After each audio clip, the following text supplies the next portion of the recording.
Tesla is a company that's been in the news a lot recently, and for some really negative reasons. Whether it's not being able to meet Model 3 production targets, with Business Insider reporting that when they finally hit their 5,000 car a week target, 4,300 of those required rework, a whopping 86%.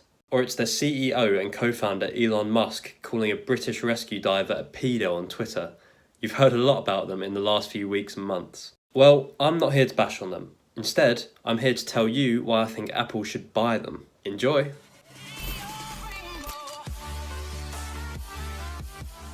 So firstly, can Apple afford it? Apple has made news lately for being the first US company to be worth over $1 trillion, and a big part of that value is cash.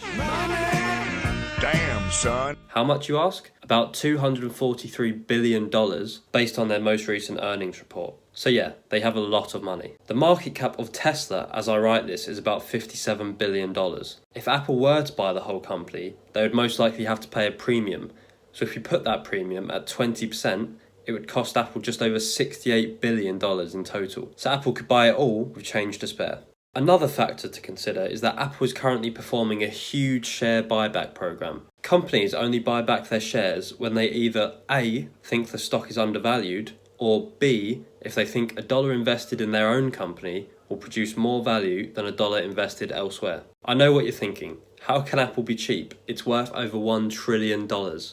Well, most people actually agree that its stock price currently is cheaper than the majority of US companies. And that's supported by the fact that Warren Buffett has made Apple Berkshire Hathaway's largest holding, owning about 5% of the entire company, and admitting publicly that he would love to own 100% of it. So the fact that Apple is performing these buybacks suggests that they need to use their cash pile for something, and that makes sense. Apple has almost a quarter of its net worth sitting idly in cash or in marketable securities that, if they could get into Tesla, could not only be used to make Tesla, and subsequently Apple as a whole, more profitable, but also gives Apple complete control over how its invested money is being used, which it doesn't have in its marketable securities it currently holds. The next thing to look at: why should Apple buy Tesla? Apple has been trying to get into their own car business for a while now, with limited success. They're looking into how technology will find its way into the cars of the future, and have a project under wraps called Project Titan. How do we know this? Here's a timeline according to Macworld. In February 2015, Business Insider spoke to an Apple employee about the Apple car rumour, and that's what it was just a rumour at the time. And the employee said that Apple was working on a car that would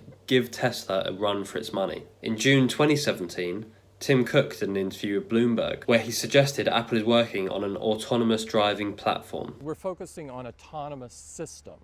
Later on in that year, in November, 2 Apple computer scientists published research proposing a system called VoxelNet, which they said would work effectively at helping autonomous cars avoid collisions with pedestrians and cyclists. And then in May of 2018, it emerged that Apple and Volkswagen would work together on a driverless vehicle to take its employees to and from work. So Apple are clearly toying around in the car arena, but no direct announcements have been made around an actual mass-produced vehicle from Apple. And on the other hand, there's Tesla. Tesla has proved that they can make electric cars, which is no doubt what Apple would be chasing if they were to produce a car. Many governments around the world, in fact, have made pledges to severely reduce, or in some cases completely eliminate, petrol and diesel cars by 2035. Not only this, but Tesla, for the vast majority of people, is the first brand that pops into your head when you think of electric cars. Electric cars, Tesla.